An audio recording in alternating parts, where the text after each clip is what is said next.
Welcome to The Business Behind Your Business, the podcast where we delve into the financial strategies and insights that drive success for small and medium-sized business owners. I'm your host, Paul Sweeney, and in each episode we bring you expert guests who share practical advice, real-world experiences, and actionable tips to empower you on your business journey. Whether you're a seasoned entrepreneur or just starting out, get ready to uncover the secrets to success and gain valuable insights into the business behind your business.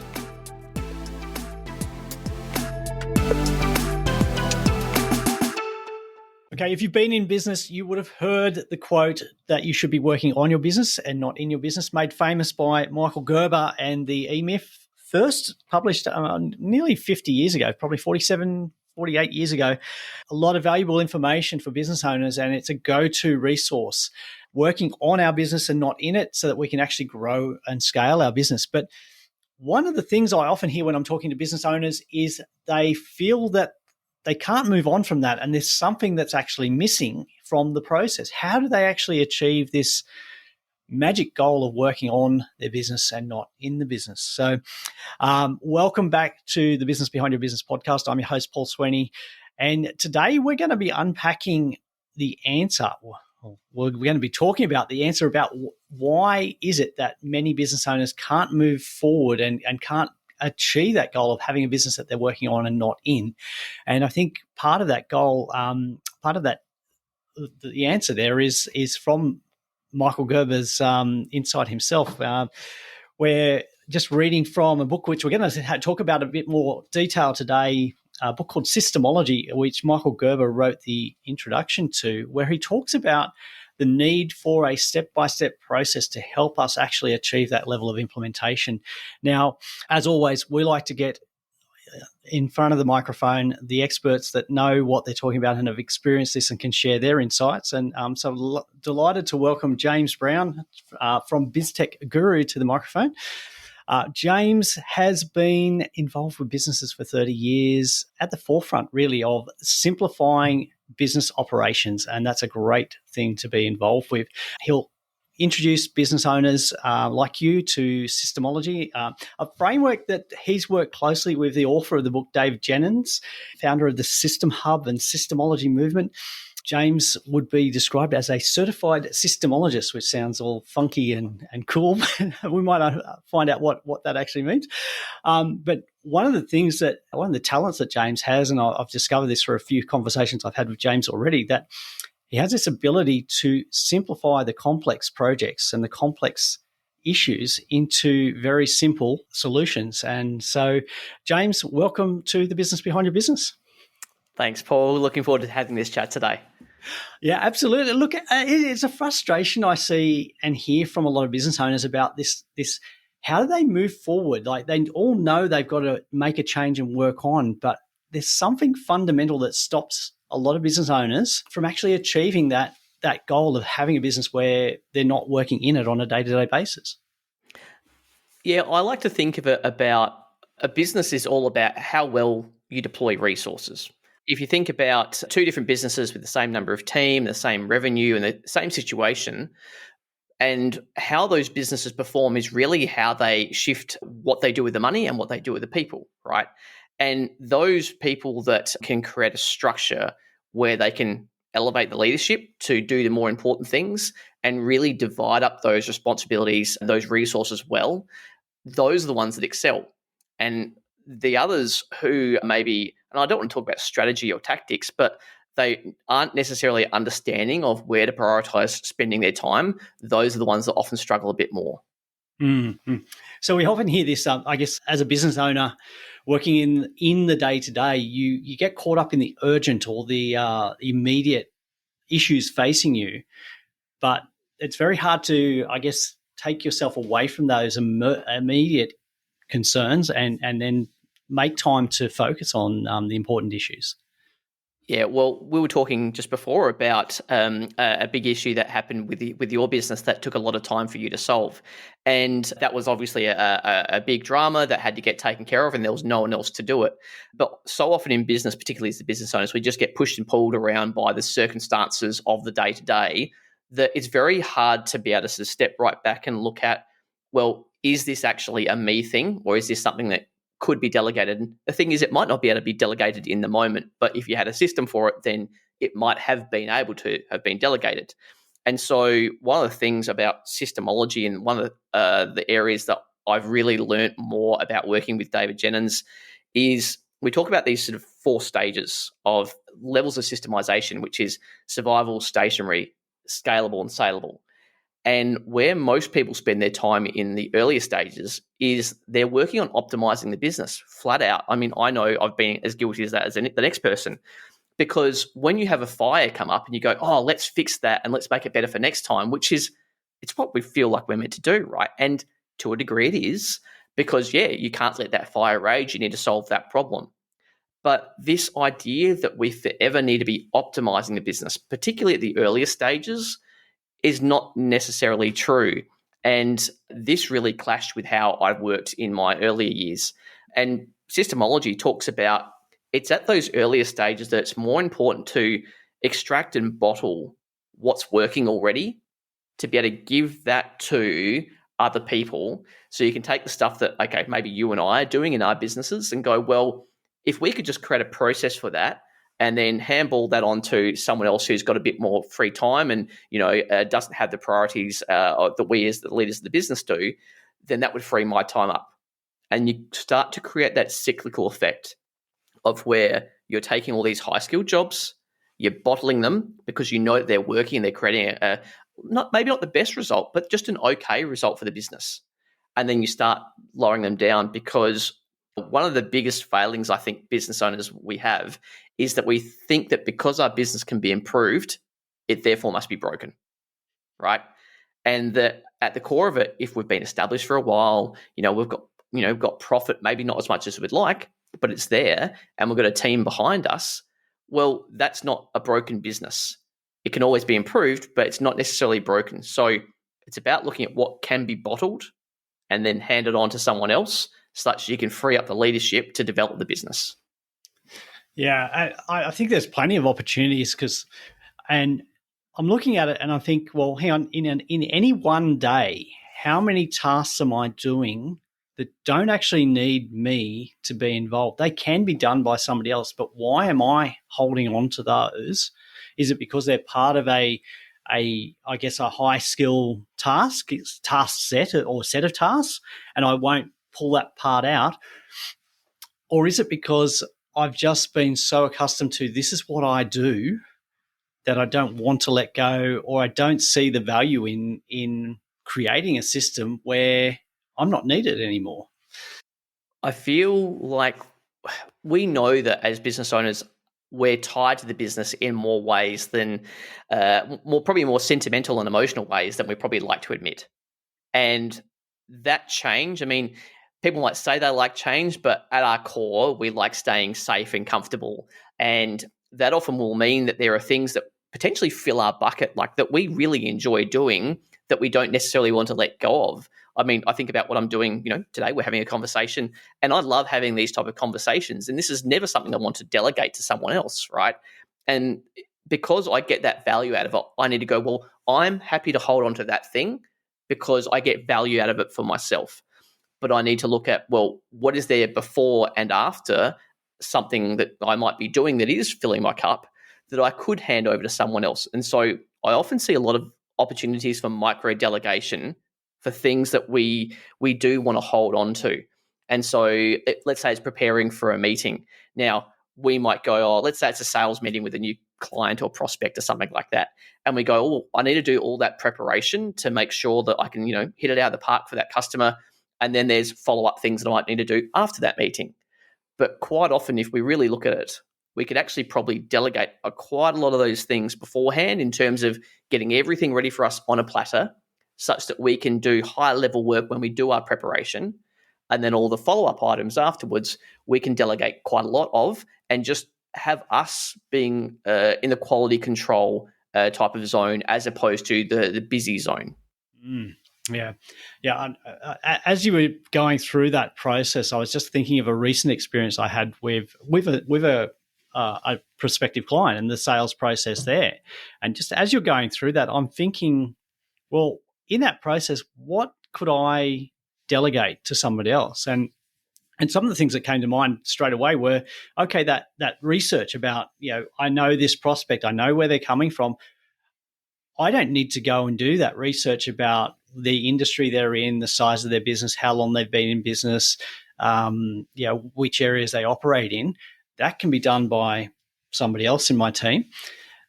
The documenting the meeting actions, that doesn't need to be done by me. I could use AI to help extract things from a meeting recording. I could use my team to have follow up and say, well, hey, these are the standard actions that we take once we've had this meeting, and these are the next steps. That could follow a process.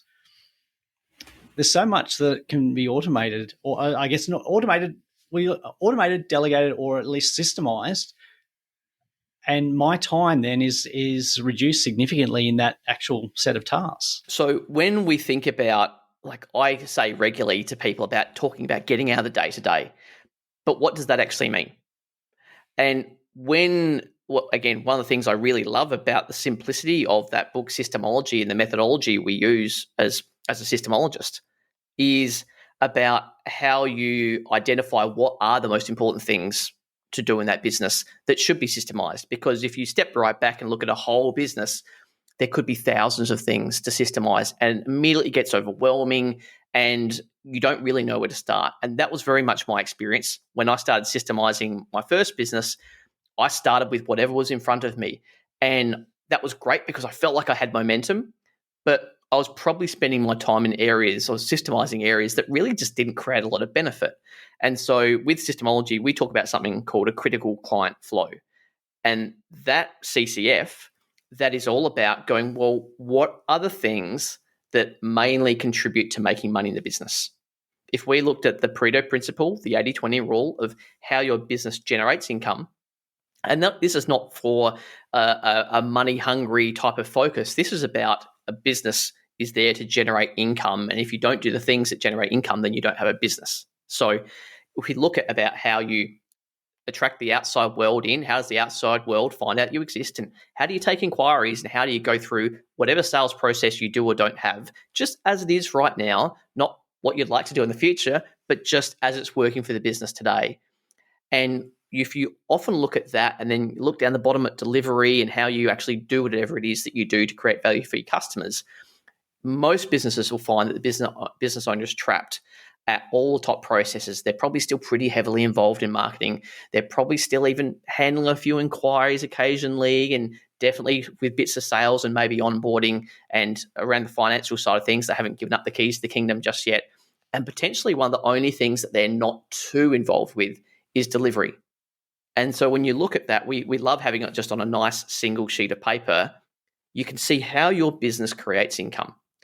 And there's almost a sort of an effect on people's face when they start to click about what that really means, because you go, well, if you then delegated all of those things on there, you just create a system and you train someone up on how to do that, what would you do?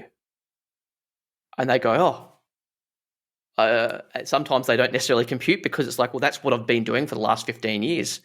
But when they do start to see that, the forest from the trees, and they go, well, I'd probably go pick my kids up from school, or I'd love to start mentoring my team more, or I've always been wanting to do this side project because I really see a market for it, but I've just never had the time.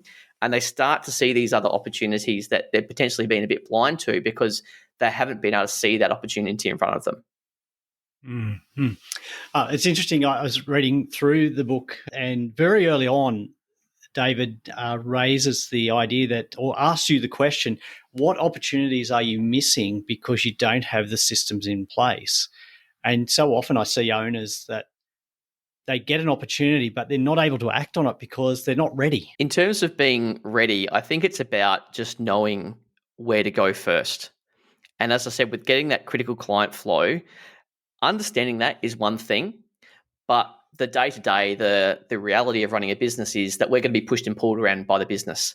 And one of the things, and we talked about this just before, was that business owners are the last people that should be systemizing their business. Quite frankly, we suck at it, right? I know that when I did it, I was blinders on, focused on systemizing the business. The opportunity cost to the business was massive by me doing that. Did I get a good result in the end? Yes, but it took a very long time and it was far more blood, sweat, and tears than it probably should have been. And with systemology, we talk about this concept of having a systems champion. It is that person that is the delegated authority of the business owner to go, hey, this is on your plate to work away at. And if we think about how much the business owner is pushed and pulled around by the circumstances of the day-to-day, and they do need to take advantage of, putting out fires or jumping up opportunities as they come up, because that's their job, right? But having systems get chipped away in the background, and it just becomes the norm. It becomes the day-to-day or the week-to-week that we do just chip away at systemizing our processes. It means that it's off of the business owner's plate, and slowly by slowly, over months and years, can the business actually start to become more and more systemized. And you start to get those, the 1%er compounding effect over time, such that 6 months later or a year later, you're like, oh, wow, I'm actually really able to hand off with confidence what I've been doing. Mm. And I think one of the key things we talked about before is that by delegating or giving responsibility for systemizing to another team member, it's a priority for them, but also they will see what you're doing in a unique way that you might be, like you said, the blinkers on, you don't actually see that there's a way that you could improve that process. What I see a lot is that we document how we're doing things at the moment, which is the first step. But because it's what we've designed, we're not looking at, is there a better way? Or are we complicating this process by the steps that we've developed over time? We see, Paul, I like to hold off on focusing on the optimization of processes until you get that version 1 done. Because when I meet with clients and the phrase typically goes, oh, and what we're just about to do is, or we're just about to, we're thinking of doing this, or we're looking to do this. And the thing is, until you've actually done it and you've put it into, let's say, in production, into practice, you don't really know if it's going to work. And so the last thing you want to do is bottle and start to tell your team, hey, this is how we do things here, if you're not quite certain about whether it actually does create a great result or not. So that's why we always focus on just getting that version 1. Rough and ready, it doesn't matter because it's been working for you to date. And the real leverage you're going to get out of your business is actually bottling what's working and then handing that off to other people to free others up to do higher level tasks, then optimizing little bits and pieces. And I often define it as optimizing makes a difference, whereas systemizing makes the difference.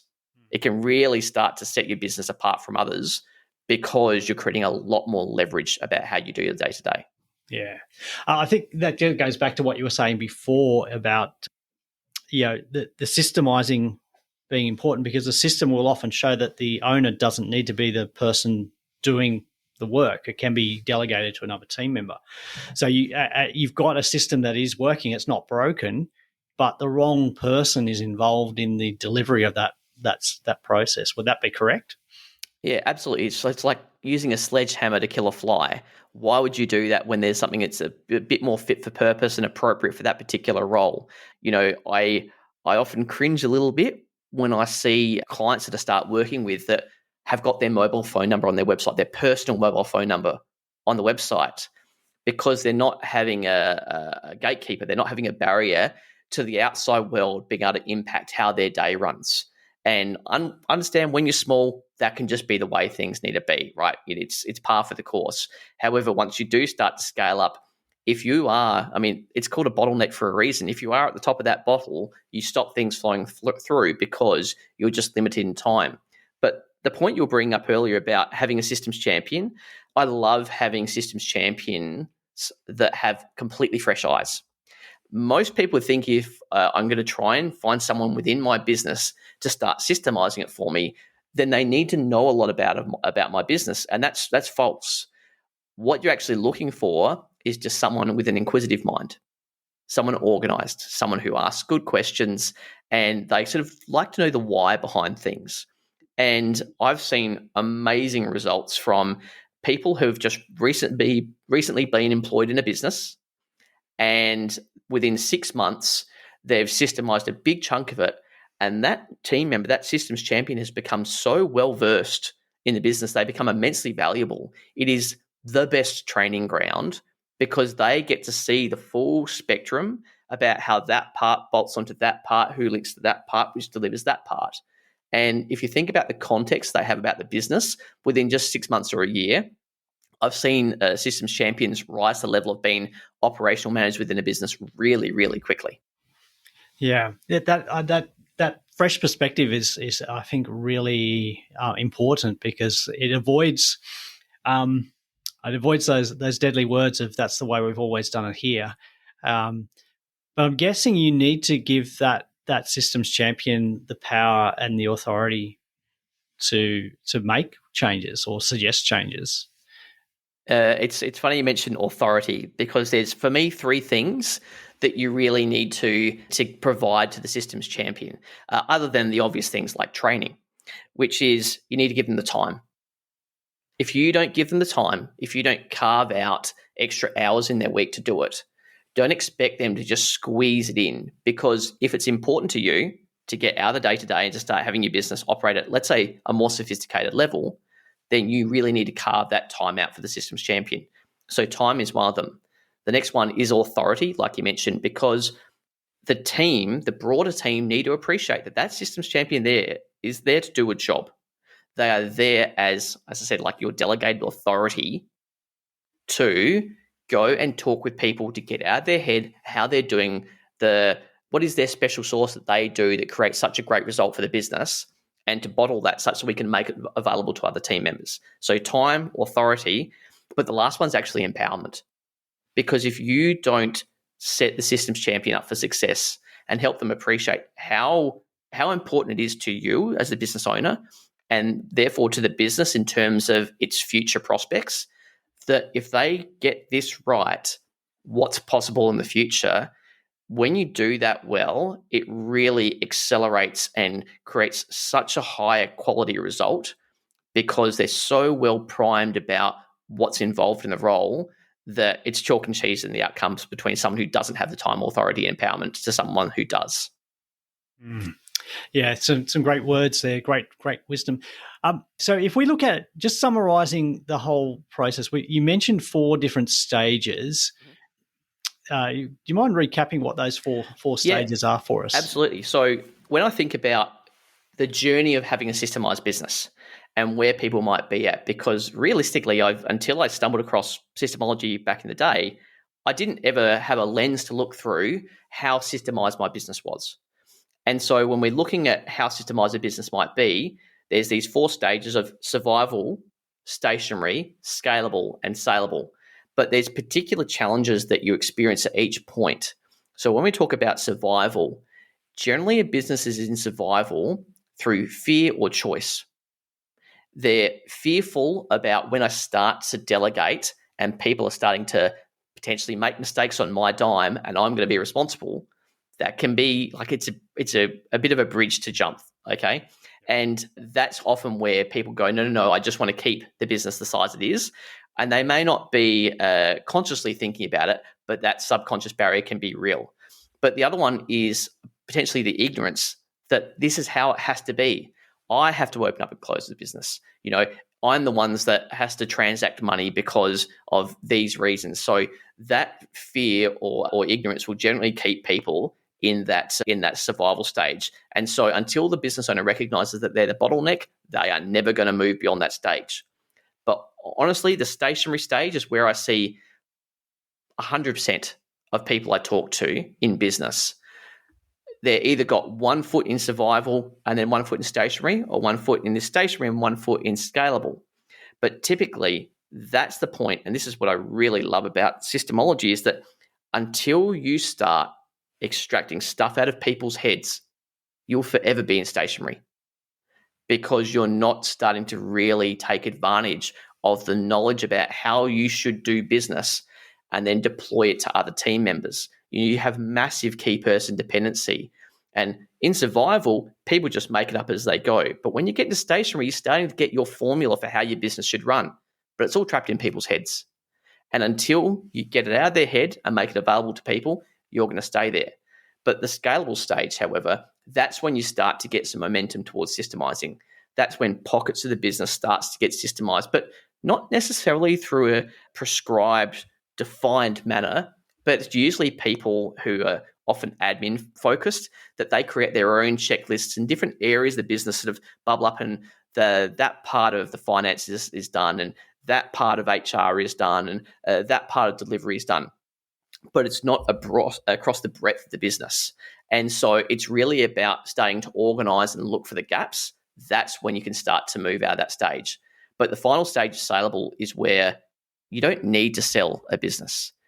For example, I've just had a business that's in effect been under management for the better part of the last 10 years, and we've only just sold that business.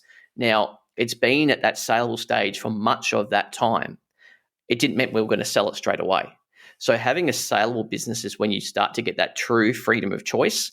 And when you get at that point, that's when you really start to lean into the optimization stage, because we talk about that the business owner's core role is to be the master systems architect. They are the person that has the best breadth of understanding about how the business should really bolt together. And if they had 40 hours a week free just to optimize how the business works together, then it's a very different business after a couple of years. Mm-hmm. No, that's great. That's great. So James, if you're a business owner looking to get started on this journey, where's the first place to start? I would just grab a copy of Systemology. It's not a long read, and it really talks you through the types of things you're probably seeing in your own business, the types of mistakes that we know who we've all made, but it starts to help you set up the foundations for what might you put in place. Things like that systems champion, things like appreciating what stage you're at and therefore what you might need to focus on. And that starts to help you give that visibility. And I'm a big fan of you can't stop seeing it. Once you see it, you can't unsee it. And you start to see these opportunities to start systemizing your business, and where you've been spending your time historically that could better be spent somewhere else. Mm-hmm. And I guess the other frustration that a lot of business owners have is that they don't have the resources or the person to do that systemizing. Is that somewhere where they should reach out to, say, somebody like yourself, or should they be doing that? How would they do that? Absolutely. Look, I feel like any good offering should have a few different speeds depending on what people are at, where people are at, and how important it is to them. So with Systemology, there's a do-it-yourself approach, there's a done-with-you approach, and then there's a done-for-you approach. I offer all three to help people depending on the size of the business. We've got a lot of people who have just got 3 or 4 people, they're quite new, and then just getting some training to work out, if we just do this 2 or 3 hours a week, look where we can go in a couple of years. Whereas a lot of the people that I work with are in that done-for-you capacity, because they go, well, we actually want to ingrain this ourselves over time, but we just need someone to sort of hold our hand and lead us along that right road to make the fewest amount of mistakes possible. And so that's one of the things that we do with some different programs that we offer. And then I often work with a lot of builders and people in the trade space on that done-for-you, which is they're like, I just need to solve this problem. It's costing me too much time. It's costing me too much money. I just want someone to come in and do the thing and then point me in the right direction, because I'd much rather get the benefit as soon as possible than trying to work it out myself. Mm-hmm. Oh, that's good. Good news. So 3 different levels, because I think there are many different types of business owners out there, and some will want to do it themselves, and some will want some guidance, and some will just hand it over and say, look, please help everything, do it. So it's great news. And James, so how do people get in touch with you if they want to engage you to help them just get it done or guide them through the process? I'm pretty active on LinkedIn, so if you search my name and Systemologist on there, you'll find me, but you could also see me on my website at biztechguru.com.au. And if you look, there's actually an opportunity to download an excerpt of Systemology just to sort of whet your taste buds and see if this is something that you might like. Absolutely. I encourage you to do that, to get in touch with James. And if you do nothing but download the excerpt from Systemology, then that's a great start. But definitely encourage everybody to grab a copy of the book and get started on this journey. And I'm really appreciative of James spending time with us today and sharing, really some simple explanations for how we could get started and move beyond this, this this situation where we can't seem to move beyond being in our business and move to working on or beyond our business. So thank you, James. It's been an absolute pleasure. I've learned a lot from today's conversation myself, and the cogs are ticking about what we can be doing here to improve our business and get better systemization. But I'm sure that our listeners have found this valuable, and I'd encourage them to get in touch with you. And so that's at BizTech Guru. And as always, we're going to put the links to James's website and how to get in touch with James in the show notes. So if you're driving the car at the moment, you don't need to pull over. Just look up the show notes and follow the link to BizTech Guru and find out more about systemology. So James, thank you once again. It's been an absolute pleasure. Lovely chatting with you, Paul. Thanks very much. That's a wrap for this episode of The Business Behind Your Business. We hope you found today's discussion insightful and valuable for your business journey. Before we go, don't forget to subscribe to our podcast on your favourite platform. Share it with fellow business owners who could benefit, and send in your burning questions because we love hearing from you. Missed any of our previous episodes or looking for additional resources to help grow your business? Head over to our website at thebusinessbehindyourbusiness.com. There you'll find our full archive of past episodes along with show notes, transcripts, and links to valuable resources mentioned in each episode. Your journey to business success continues at thebusinessbehindyourbusiness.com. Until next time, stay inspired, stay informed, and keep building the business of your dreams.